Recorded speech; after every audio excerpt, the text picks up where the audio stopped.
32편 1절에서 2절, 그리고 신약성경 사도행전 13장 38절에서 41절까지 두 본문 가지고 말씀 나누겠습니다. 이 계시의 말씀을 공독할 때에 여러분 모두가 하나님의 음성을 들으시기를 바랍니다. 허물의 사함을 받고 자신의 죄가 가려진 자는 복이 있도다. 마음에 간사함이 없고 여호와께 정죄를 당하지 아니하는 자는 복이 있도다. 아멘. 그러므로 형제들아, 너희가 다 알 것은 이 사람을 힘입어 죄 사함을 너희에게 전하는 이것이며, 또 모세 율법으로 너희가 의롭다 하심을 얻지 못하던 모든 일에도 이 사람을 힘입어 믿는 자마다 의롭다 하심을 얻는 이것이라. 그런즉 너희는 선지자들을 통하여 말씀하신 것이 너희에게 미칠까 상가라. 일러스되 보라, 멸시하는 사람들아, 너희는 놀라워 멸망하라. 내가 너희 때를 당하여 한 일을 행할 것이니 사람이 너희에게 일러줄지라도 도무지 믿지 못할 일이라 하였느니라 하니라. 아멘. 오늘 여러분들 제가 서론에서 말씀드리는 부분들을 잘 새겨 들어오셔야 합니다. 우리가 성경을 읽거나 말씀을 들을 때 주의해서 보십시오. 하나님의 말씀을 있는 그대로 받아들이고 있는지, 아니면 자기 자신의 생각을 받아들이는지 잘 살펴봐야 합니다. 아마 대부분은 하나님의 말씀을 있는 그대로 받아들이지 않고 자기 자신의 생각을 받아들일 때가 대단히 많은 것을 여러분이 확인하게 됩니다. 예를 들면 이런 거예요. 마태복음 5장 13절에서 14절에 보면 주님 분명히 너희는 세상의 소금이니, 그리고 이어서 너희는 세상의 빛이다 라고 했어요. 예수님께서 분명히 너희는 세상의 소금이니 너희는 세상의 빛이라 하셨습니다.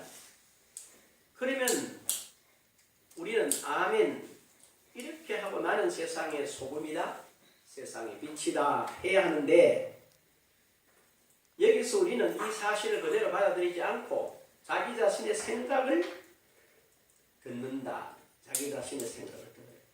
그러면서 뭐라고 그러냐, 나는 소금처럼 빛처럼 살지 못하니까 소금이라 빛이다 하시지만 나는 아니다 라는 식으로 받아들인다. 이렇게 하면 삶 전체가 흔들리게 됩니다. 예수님은 소금이라 하시고 빛이라 하시는데 우리는 아니라고 결론을 내고 전전긍긍하면서 실제의 삶에서 멀어 헤매면서 살아가고 있습니다. 자, 그렇다면 어떻게 하면 소금으로 빛으로 살 수 있는가? 이런 생각을 해야 합니다. 그러면서 성경에서 그 답을 찾아서 확인하셔야 돼요. 우리가 아는 대로 구원의 모델로서, 우리를 표현해 거듭난 신자의 모델로서 가장 완전한 그림이 하나 있다면 그건 바로 이스라엘이 애굽에서 나온 출애굽의 역사입니다. 그래서 하나님께서 출애굽하는 이스라엘 보고 뭐라고 말씀하시냐면 이렇게 말하면 너는 내 아들이다, 내 장자다, 그리고 내 백성이다 라고 하셨어요. 그러면 내 아들이요, 내 장자요, 내 백성인 이스라엘이 어떻게 살아가는 것이냐를 말씀하시는데, 출애굽기 13장 9절에 보니까 이것으로 내 손목에 매며 내 미간에 붙여 표를 삼고 여호와의 율법이 내게 있게 하라. 이는 여호와께서 강하신 손으로 너를 애굽에서 인도하여 내셨음이니, 이렇게 되어 있어요. 손에 기호를 삼아라. 이 말은 무슨 말인가? 기호예요. 어디에 가든지 너는 나를 애굽 땅에서 구원해내신 여호와의 아들이요, 내가 그의 장자요, 나는 하나님의 백성이라는 걸 표를 내라 이 말이에요. 그 이야기를 하는 거예요. 그 다음에 미간에 붙여 표를 삼고 그랬는데, 미간은 어디입니까? 요 눈과 눈썹 사이에 여기다가 뭐 하는 표를 내라는 표를 붙이라는 거예요. 그 어디 가든지 뭐 하라는 거예요. 누가 보더라도 저 사람들은 여호와께서 애굽에서 구원해 내신 하나님의 아들이요 장자요 새 백성이다를 사인하라는 거예요. 사인을 하고 다니라는 거예요. 그 다음에는 입에 있게 하라. 입에 있다는 말이 뭘 말하겠어요? 말하는 것인데 그 말을 누구 말을 자기 생각으로 말하지 말고 하나님이 행하셔서 너로 너되게 하신 그 내용을 중심으로 말하라는 거예요. 그렇게 해라 이렇게 이야기합니다. 근데 재미난 거는 구원받은 이스라엘 백성들은 나와서 다른 거는 잘 안 하는데 이건 열심히 지금도 하고 있어요. 여러분들이 우리나라에는 그런 걸 볼 일이 별로 없는데 유럽이나 북미 쪽에 가보면 유대인들은 다 평안합니다. 그 사람들은 까만 모자를 이렇게 쓰거나 이렇게 조그만한 이렇게 머리를 써요. 그러면 반드시 이렇게 보면 딱 머리 묶어가지고 요 보면 조그만한 상자를 요 탁 묶어가겠어. 그러고 이렇게 왜 우리 한복처럼 이렇게 옷이 되어 있어요. 그거 입고 보면 여기 보면은 나름대로 뭐 표가 있어요.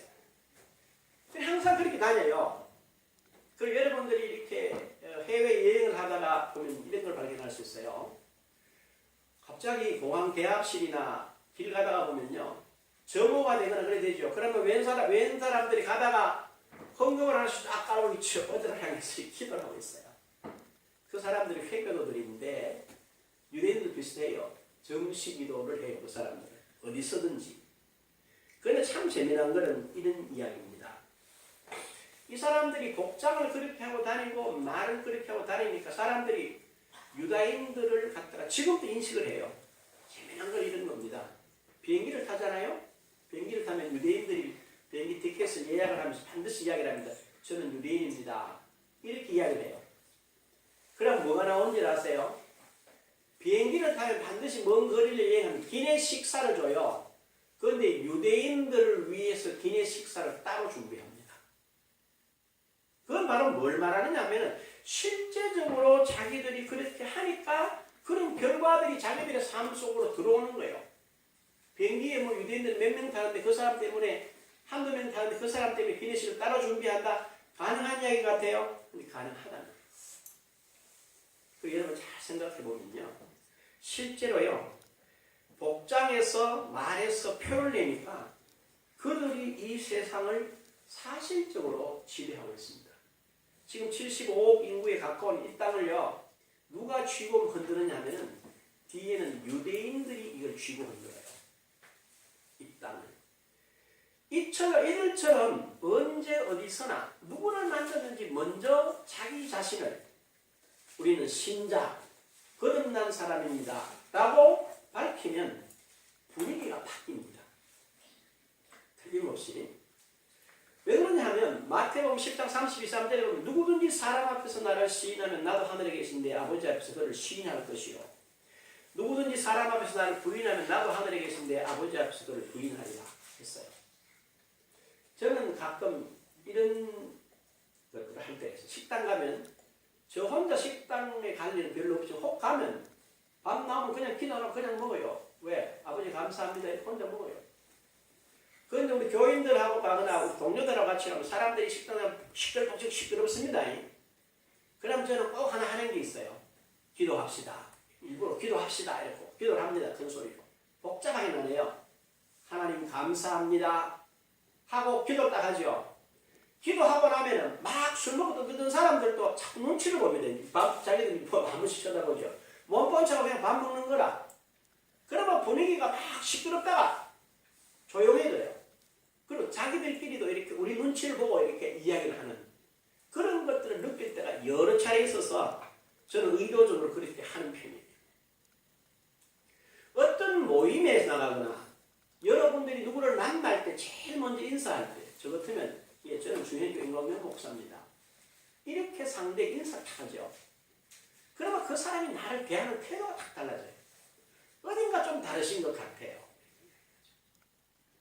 여러분 예전에 나가서 저는 주현교회 권사입니다. 저는 주현교회 집사입니다. 그렇게 장로입니다라고 표현을 한다면 여러분을 만나는 사람들이 여러분을 보는 부분이 다르고 분위기 자체가 여러분 쪽으로 넘어옵니다. 이렇게 신자 중심으로 간다는 말이에요. 왜 그러냐? 그곳에는 반드시 하나님의 영광이 함께 하세요. 잠언 4장 8절에 뭐라 그럽니까? 그를 높이라.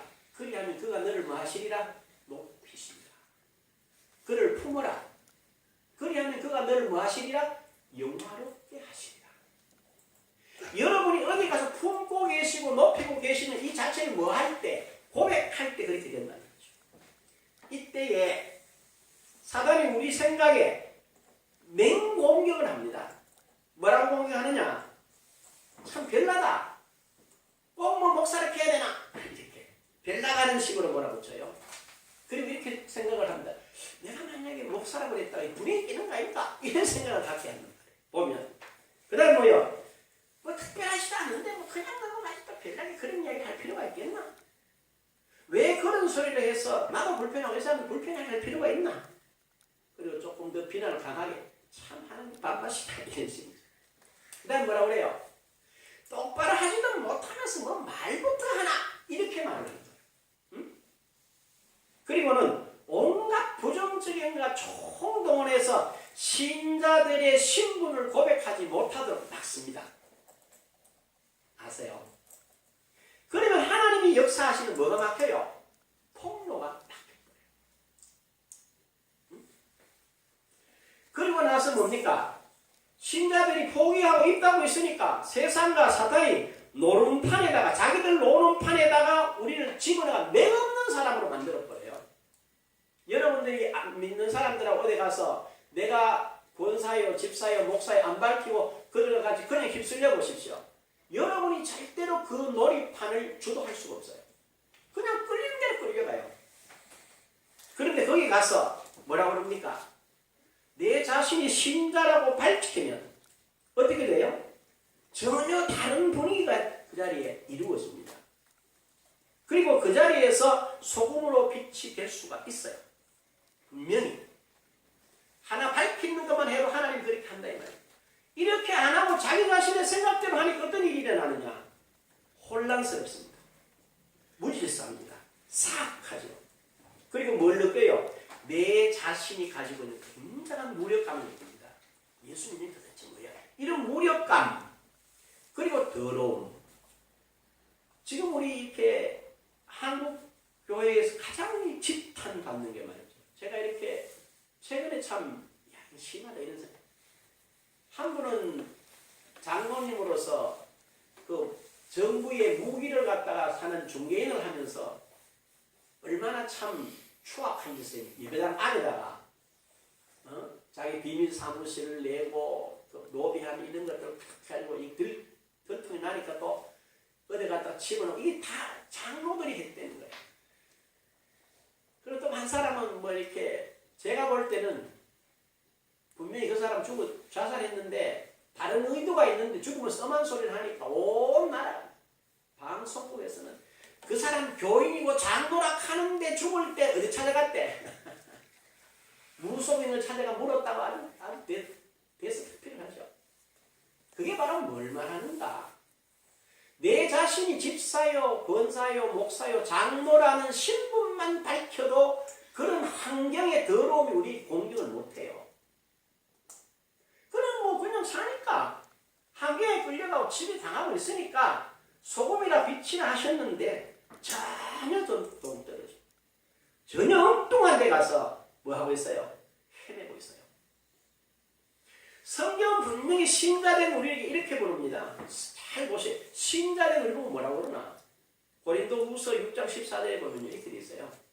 너희는 믿지 않는 자와 몽이를 함께 내지 말라. 의와 불법이 어찌 함께하며 빛과 어둠이 어찌 사귀며. 15절에요. 그리스도가 베레아에 어찌 조화되며 믿는 자와 믿지 않는 자가 어찌 상관하며. 16절에 하나님의 성전과 우상이 어찌 일치가 되리요 라고 했어요. 성경 분명히 여기서 신자 보고 뭐라 너희는 이렇게 말했거든. 이 너희는 뭘 표현하느냐? 신자된 너희는 이 말입니다. 뭐라고 그랬어요? 의와 불법. 신자는 의, 안 믿는 사람은 뭐요? 불법. 신자는 뭐요? 빛, 안 믿는 사람은 어둠.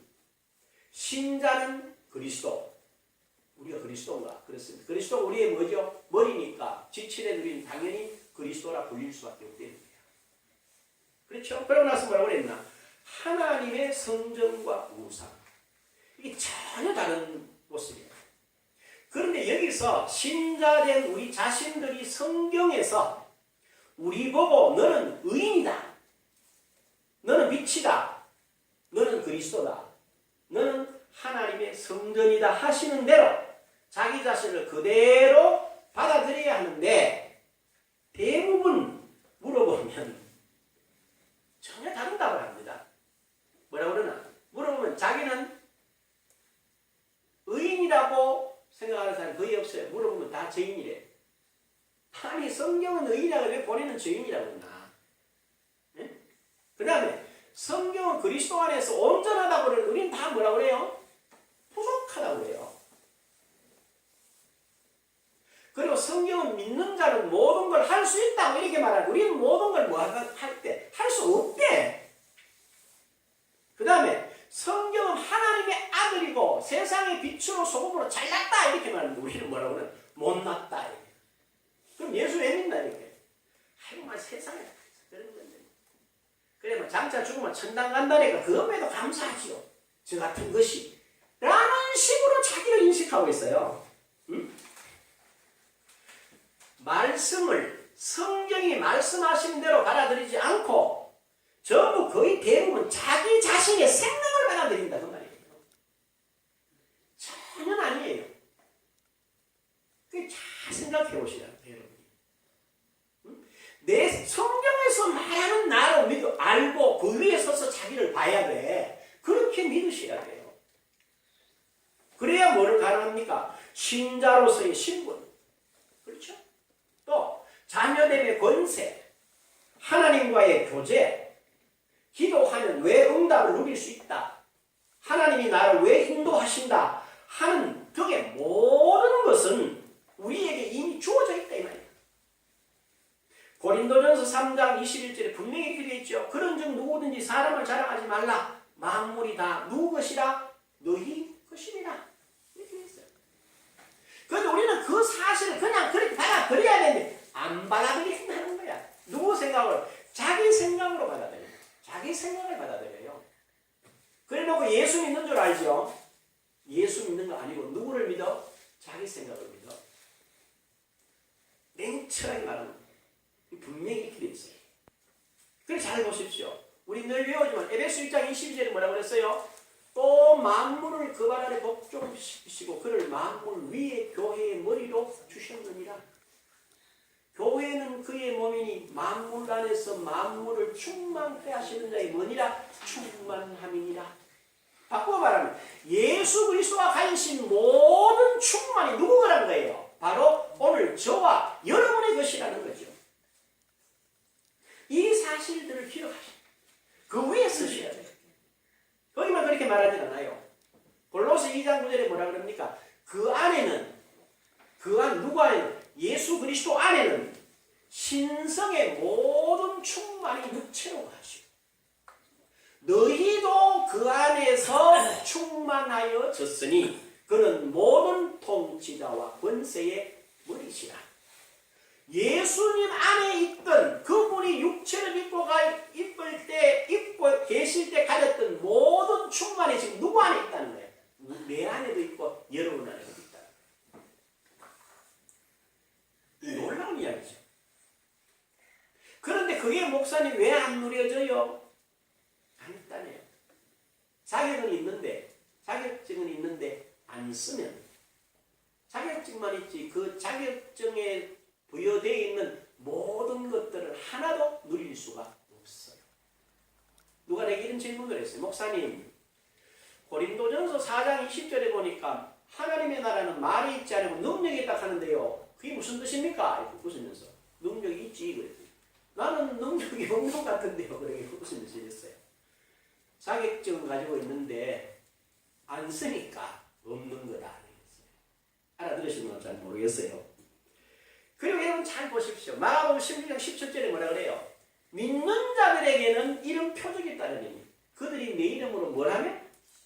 귀신을 쫓아내며 새 방언을 말하며 뱀을 집어올리며 무슨 독을 마실지라도 해를 받지 아니하며 병든 자에게 손을 얹은 즉 말이라 말이라. 누가? 믿는 자. 저와 여러분 믿는 자 맞아야 안 맞아? 맞잖아요. 자, 이처럼 우리는 어떻게 보면 완벽해요. 성경은 이렇게 우리를 설명하고 있어요. 근데 이런 걸 놓친 이유가 바로 뭐냐? 왜 그러면 이 이유가 뭐냐? 다른 거 아닙니다. 그리스도 안에서 내가 가진 의에 대한 성경적인 이해가 아닌 자기 자신의 생각의 기준으로 받아들이기 때문에 성경이 말하는 의의 기준을 알고 받아들이면 되는데 자기가 생각하는 기준으로 받아들여버리니까 아무것도 못해요. 이해가 되셨어요? 자기 자신이 그리스도 안에서 의인이라는 사실을 성경을 통하여 말씀하신 그대로 받아들이지 않으니까 늘 자기 자신을 볼 때 뭐를 봅니까? 여러분 하나님 앞에 은혜의 보좌 앞에 담대하게 나갈 수 있어요? 없어요? 가만히 생각해보면 내가 하나님 앞에 나갈 수 있겠나? 자신도 모르게 불의가 뭔가 불의한 것 같은 그런 느낌이 자꾸 온단 말이에요. 왜요? 하나님 앞에 누가 나갈 수 있어? 의인만 나갈 수 있다는데 나는 왠지 좀 이렇게 의인하고 좀 관계가 없는 것 같은 그런 느낌들이 있어요. 목사님들이 잘합니까? 제 마음이 그랬습니다. 그 다음에 뭔가가 하나님하고 나갈 수 있는 것 같아. 나갈 수 있는 게 있더라. 그게 뭡니까? 자기 기준. 내 생각, 내 기준이 바로 하나님과 내 관계를 막고 섰어요. 이렇게. 하나님 말씀을 익하는데 자기 생각대로 삽니다. 그리스도인인데 그래요. 그 다음에 보십시오. 모자라는 것 같아요. 뭔가 모자라. 근데 성경 보면 그렇게 말하잖아요. 믿는 자는 우리 다 외우잖아요. 마가복음 9장 23절에 뭐라고 그랬어요? 믿는 자는 능히 하지 못할 일이 뭐다? 없느니라 그랬네. 그걸 뭘 이야기를 해보면 다 못한데 모자라서 못한다는 거 아니냐. 그렇죠? 그러니까 뭘 합니까? 자기 자신을 스스로 정죄합니다. 정죄해서 뭐라고 그래요? 나는 못해. 안 돼. 부족해. 할 수 없어. 같은 자기 정죄감에 사로잡혀서 늘 뭐하냐? 의심합니다. 갈등합니다. 두렵습니다. 그리고 하나님께 뭘 하죠? 거침없이 불평하고 원망하고 염려하면서 살아갑니다. 제가 여러분을 보고 여러분은 그리스도 안에서 의인입니다. 이렇게 말했습니다. 그러면 여러분이 말씀에서 목사님 그대로 받아들여서 뭐라고 해야 되느냐? 그러면 여러분 아멘 하시고 자기 자신을 그리스도 안에서 의인으로 모시고 그 위에 서서 자기 자신을 보는 훈련을 계속해야 돼요. 성경은 분명히 의인이라고 이렇게 말하면 우리는 뭐라고 하면 죄인이라고 이렇게 지금 되어 구조죠. 여러분 잘 한번 살펴보시기 바래요. 응? 그래서 이 부분을 철저히 훈련해야 됩니다. 왜냐? 저와 여러분 신자된 우리의 소속은 이 땅이 아니에요. 여러분이 이 땅을 기준으로 살면 끝없는 고난, 갈등, 앞에서 말한 힘듦만 생겨요. 왜? 우리는 여기에 소속, 몸은 여기에 살지만 소속이 여기가 아니야. 우리는 어디 소속입니까? 요한복음 17장 14절 이렇게 되어 있습니다. 이는 내가 세상에 속하지 아니한 같이 그들도 세상에 속하지 아니함으로 인함이니라. 우리는 주님처럼 세상에 속해 있지 않아요. 누구에 속해 있어요? 하나님께 속해 있어요. 16절에 내가 세상에 속하지 아니함 같이 그들도 세상에 속하지 아니하여 사옵나이다. 신자된 저와 여러분을 보고 세상에 속하지 않았대 주님이. 그런데 우리 자꾸 세상을 가지고 산단 말이에요. 세상을 따라가려고 애를 써요. 그럼 실패하는 거예요. 그래서 요한일서 4장 4절에 그렇게 말해요. 자녀들아 너희는 하나님께 속하였고 또 그를 이기었나니 이는 너희 안에 계시니가 세상에 있는 자보다 크십니다. 그러면 저와 여러분들이 하늘에 속해 있다 라고 하는 하나님이 말씀하시는 나를 보고 그걸 그대로 받아들이고 그 위에서 살아가면 무슨 일이 일어나겠어요? 여호수아서 1장 8절에 말씀하시잖아요. 평탄하게 될 것이다. 우리는 평탄한 길을 갈 수밖에 없어요. 그렇게 됩니다. 그 다음 또 뭐라고 그랬어요? 형통하리라 이렇게 돼 있어요. 우리는 하나님은 저와 여러분이 이 땅을 살아가면서 평탄하고 형통하게 원하신다는 걸 믿으시기를 바랍니다. 그건 하나님의 소원이야. 하나님의 의지요. 하나님의 뜻이에요. 왜? 너희가 악한 자라도 자식에게 좋은 것을 줄 줄 아는데 하물며 너 하늘에 계신 너희 아버지일까 보냐? 이렇게 말씀하시잖아요. 그렇죠? 그 정도가 아닙니다. 저와 여러분들이 만약에 하나님의 말씀을 쫓아가면 성령을 쫓아가게 되고 성령의 열매를 맺게 됩니다. 그렇죠? 그래서 갈라디아서 5장 24절에 뭐라 그래요? 하나님의 사람들은 이 땅의 법으로 막을 죄가 없다. 이렇게 되어 있습니다. 성령을 따라가면 그렇게 되어 있다는 거죠. 이런 것들 여러분 붙잡으셔야 돼요. 그래서 오늘 본문이 굉장히 중요합니다. 그래서 제가 이 사실을 놓고 오랫동안 기도하면서 시편 32편을 한번 가보십시오. 여기 보면 아주 재밌어요. 시편 31절을 한번 보세요. 거기 들어있죠. 허물의 사함을 받고 자신의 죄가 가려진 자는 복이 있도다. 이렇게 되어 있어요. 허물의 사함을 얻고 자신의 죄가 뭐 했대? 가려졌대요. 없어졌다 이 말 아닙니다. 가려졌다는 거예요. 어떻게 했냐? 구약에는 뭘 합니까? 여러분 구약에 보면 뭐 번제, 화목제, 속죄제, 속건제, 또 소제이 나오죠. 소제를 제외한 모든 제사에는 반드시 뭐가 들어갑니까? 짐승이 들어가고 그 짐승의 생명을 표하는 피가 들어갑니다. 그래서 뭘 하지요? 짐승을 잡아서 제사장이 그 피로 뭘 가리나? 그 제물을 드린 사람의 죄를 가려주는 거예요. 가려주는 거예요. 그래 놓고 가리는 걸로 끝나는 것이 아니라 없어진 게 아니라 그냥 가려주는 거예요. 그런데 재미난 거는 하나님께서는 짐승의 피로 죄와 허물을 가려줬어요. 덮어줬어요. 그래 놓고 뭐라고 그러시나? 하나님이 보실 때는 하나님은 그들을 의롭다 하시고 깨끗하다 하시고 정결하다 하시고 거룩하다고 하셨습니다. 누가? 하나님이. 그런데 이 사람들은 매년 세 차례씩 남자는 반드시 가야 돼요. 제사들이. 왜 가야 되냐? 자꾸 가려져 있으니까 생각이 나겠어요? 안 나겠어요? 생각이 난다는 거야. 그래서 가서 뭐 하라니? 또 한 번 더 덮는 거라. 그 전에 덮인 죄와 자기가 잘못한 걸 가서 다시 덮는 거예요. 그래서 가려졌다. 이렇게 있어요. 가려진 자. 가려졌다는 말은 있다는 말입니까? 없다는 말입니까? 있지만 보이지 않도록 덮어놨다. 그래놓고 하나님 거기다 뭐라 그런다? 의롭다 그러고 깨끗하다 그러고 정결하다 그러고 거룩하다고 말씀하셨다는 거예요. 그래서 그게 뭐라는 거야? 그게 복이라는 거예요. 이해가 되죠? 2절 보십시오. 2절 이렇게 말합니다. 마음에 간사함이 없고 여호와께 정죄를 당하지 아니하는 자는 복이 있도다. 이 말이 참 또 깊은 의미가 있죠. 죄가 있어요. 그런데 죄가 있는데 죄를 묻지 않는다는 거예요. 너 죄 지었지? 너 죄인이 이렇게 말하지 않는다는 거야. 죄가 있는데 죄를 죄로 정하지 않는다. 누가? 하나님. 그래서 뭐라는 거예요? 그런 사람이 복이 있다라고 말했어요. 정죄하지 않으신다. 하나님이 하신다. 그러면서 뭐라? 대표적으로 출애굽기 12장 13절에 보면요. 내가 피를 볼 때에 너희를 뭐하리라? 넘어가리라. 이렇게 되어 있어요. 그래서 구약에서는 그 정도가 아니고 이사야 43장 25절에 분명히 이렇게 되어 있죠. 나 곧 나는 나를 위하여 내 허물을 도말하는 자는 내 죄를 뭐하지 아니하니라? 기억하지 아니하니라. 하나님이 죄가 있는데도 죄를 기억하지 않는다는 거야. 하나님이 그 정죄하지 않겠다는 거야. 그게 뭐라고요? 그게 복이라는 거야.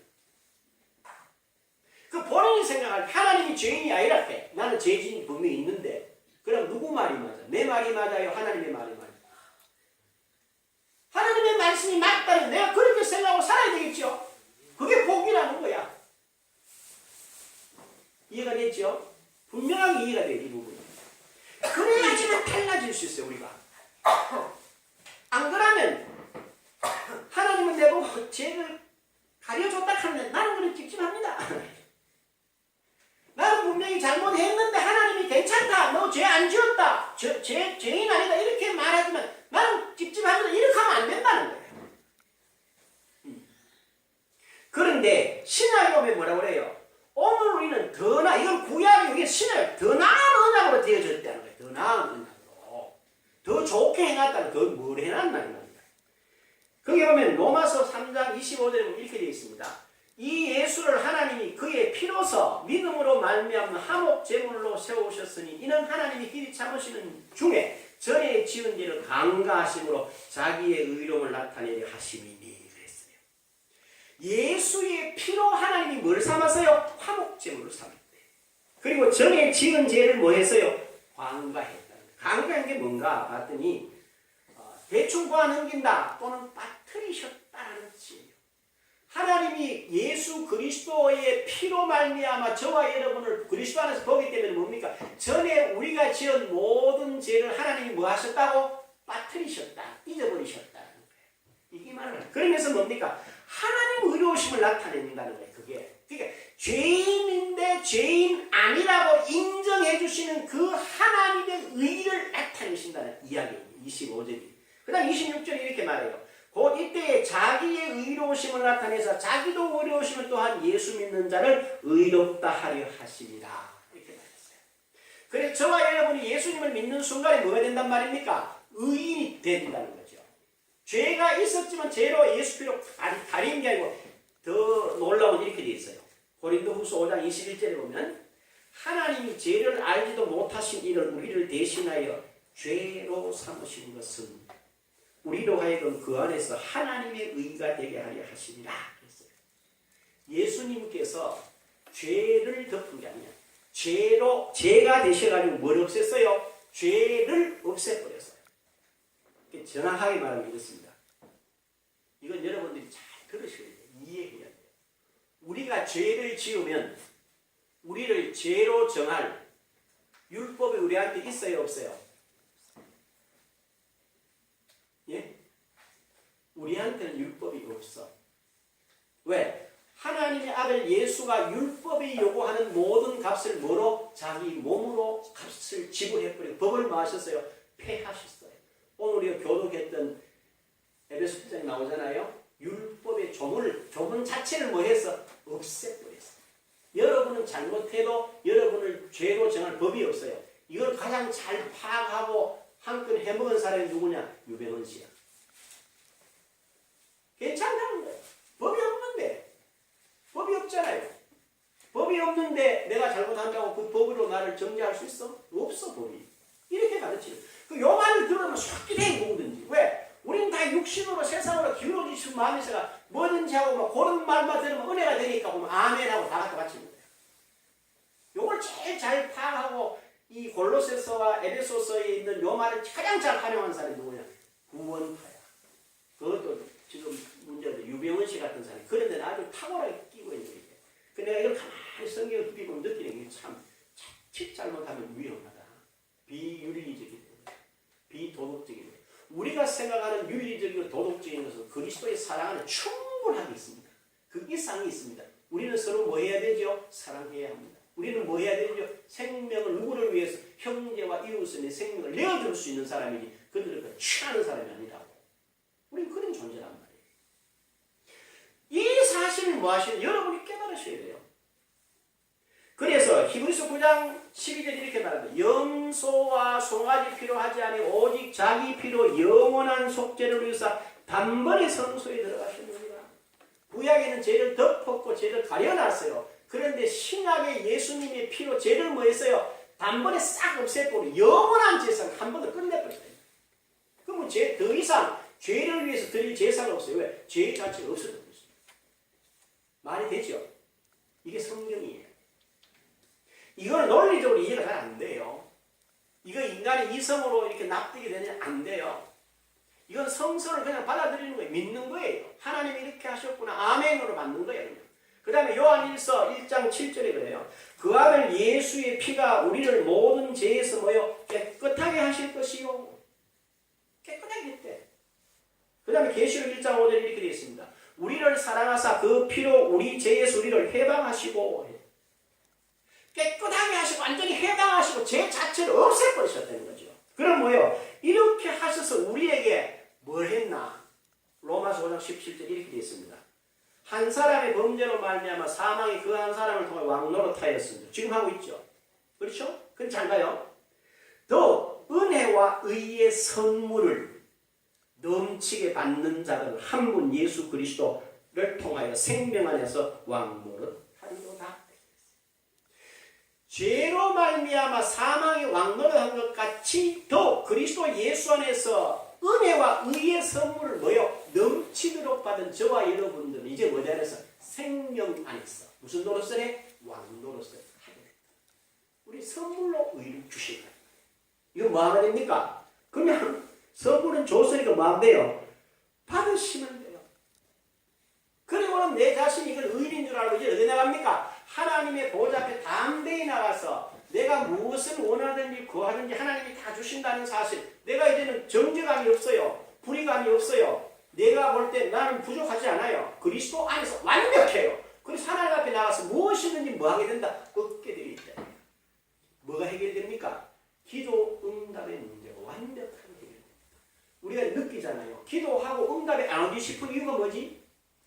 뭔가 부족한 것 같잖아 내 자신이. 예수 이름으로 맨날 가르쳐도 그걸 못 들쳐요. 뭔가 불의감이 내게 있는 것 같아. 기도 응답이 안 오는 걸 보면 그지? 그런 생각을 한다는 거야. 그래서 뭡니까? 의의 문제가 해결되면 아니야 내가 의인이니까 그리스도 안에서 내가 완벽하니까 하나님 앞에 당당히라고 하나님이 당당히 주신다는 완벽한 뭐 나와요? 그림이 나와요. 이 사실을 여러분이 알으셔야 됩니다. 그런데 문제는 이거잖아요. 그러면 거듭난 이후에는 어떻게 되느냐 이거지. 거듭난 이후의 삶을 가만히 돌아보면 우리가 부지 중에 실수합니다. 무지에서 온 실수도 있습니다. 고의적으로 말씀과 정반대로 갈 때도 있습니다. 그렇죠? 신경하면 우리 신경을 따라 살잖아. 그 다음에 뭐 하나? 응? 성령의 감동을 무시하고 육신의 사역을 쫓아갑니다.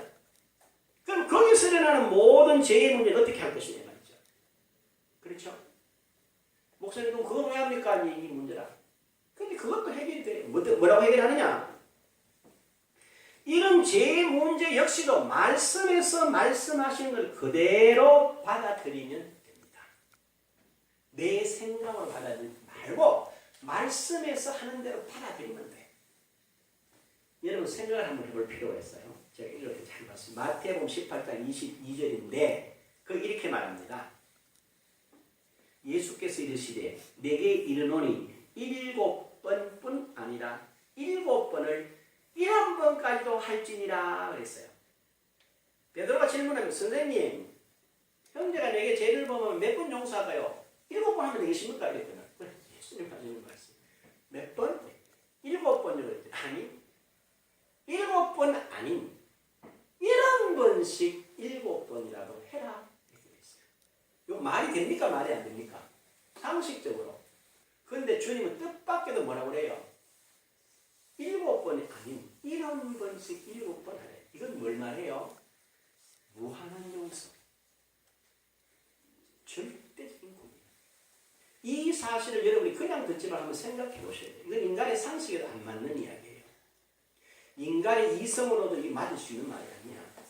인간의 윤리적으로 도덕적으로 도저히 이게 용납이 될 수 있는 말이 아닙니다. 이거는 뭐로? 그저 하나님 안에서만이 가능한 이야기예요. 7번까지고 1번을 7번 용서한다는 거 이게 말이 안 되잖아요. 말이 됩니까? 그런데 하나님이 한다는 거예요. 그러면서 뭐라고 그러신 줄 아세요? 응? 그 정도가 아니야. 로마서 11장 32절 이렇게 말합니다. 하나님이 모든 사람을 순종하지 아니하는 가운데 가두어 두시면 모든 사람에게 공유를 베풀려 하심이로다. 이렇게 돼 있어요. 아니 무슨 말이야. 하나님이 모든 사람을 어디 할까요? 순종하는 데 가두면 좋은데 불순종하는 데 가둬놨대. 말랐고 그거다 긍휼을 베풀려고. 말이 돼요? 말이 안 되지. 이런 상황 우리가. 그 다음에 들어봐요. 갈라디아 3장 22절 이렇게 말해요. 그러나 성경은 모든 것을 제 아래 가두어서 이는 예수 그리스도를 믿음으로 말미암아 약속을 믿는 자들에게 주게 하심이라. 성경 아래 가두었대. 그리고 히브리 10장 17절 이렇게 말합니다. 또 그들의 그들의 죄와 그들의 불법을 내가 다시 기억하지 아니하리라 하셨으니 하나님 기억 안 하신대 다시. 그럼 어떻게 하란 말입니까? 그럼 이렇게 하는 거죠. 이런 사실을 근거해서 말씀을 받아들이는 내 죄의 문제를 알아듣겠습니까? 그러면 뭐하나? 요한일서 4장 9절에 이렇게 말합니다. 만일 우리 죄를 자백하면 그는 미쁘시고 의로서 우리 죄를 사하신 우리를 모든 불의에서 모여 깨끗하게 하실 것이요. 하나님이 우리를 죄를 사하신대. 모든 불의에서 깨끗하게 하신대. 그럼 우리는 뭐예요? 죄가 사함받고 모든 불의에서 깨끗해졌으니 나는 뭐예요? 내가 죄인이요 의인이요? 의인이 되는 거야. 그래서 어디로 하나님 앞으로 정당하게 당당하게 뭐하라고요? 나가실 수 있다는 거예요.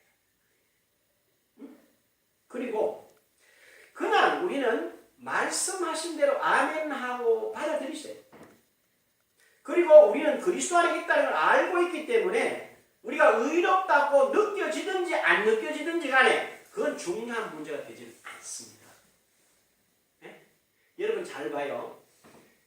자격증을 가지고 있는 사람이 그걸 잘 쓸 줄 알거나 모르거나 그건 문제가 돼요 안 돼요? 문제가 안 돼요. 왜? 자격증은 가지고 있는 사람 훈련하면 되니까 지가 게을러서 못하는 건 어쩔 수 없지만 그러니까 이건 문제 느낌과는 전혀 관계가 없다는 거예요. 두 번, 그 다음에 뭔지 아세요? 정확하게 말해요. 믿음과도 별로 문제가 없어요. 믿느냐 안 믿느냐의 문제가 아니에요. 왜? 이거는 바로 뭘 말합니까? 그리스도 안에 있는 우리의 권리와 특권이기 때문에요. 이건 내가 믿음을 대고 아니야. 이미 내게 주어져 있는 권리고 이게 내게 주어진 특권인데 이걸 내가 쓰느냐 안 쓰느냐의 문제지 아무런 문제 될 게 없다는 거죠. 그래서 우리는 그리스도 안에서 내 자신이 하나님의 의라는 사실을 깨알고 그 위에 서야 돼요. 그리고 뭘 가져야 돼요? 절대로 죄의식이나 정죄의식이 없이 하나님 앞에 담대히 나갈 수 있다는 사실을 깨달았습니다. 그게 바로 사도행전 10장 38절 41절의 한 말이에요. 이 사실 위에 서서 언제나 우리 주님과 교제하며 복된 응답을 누리시는 저와 여러분들 되시기 바랍니다. 기도하십시오. 귀하신 아버지 하나님 은총을 감사드립니다. 우리가 신앙생활을 하면서 하나님이 말씀이 근거가 돼서 출발했습니다. 그렇다면 우리는 분명히 말씀대로 아멘으로 화답해야 하는데 우리 자신을 냉정하게 돌아보면 우리는 말씀이 아닌 자기 자신의 생각을 받아들인다는 이 엄청난 함정을 발견했습니다. 오늘 이 말씀을 차분히 나누었는데 우리 신비에다가 잘 새기고 또 합리해서 이제 남은 시간은 내 생각이 아닌 하나님 말씀 가운데 서서 복음의 능력과 성령과 큰 확신으로 주신 이 말씀 가지고 남은 평생 감사와 찬송과 승리자의 삶을 살아가게 하옵소서. 인도하신 주님을 찬송하오며 우리 예수님의 이름으로 기도합니다. 아멘. 우리 다 일어나셔서 495장 찬송합니다.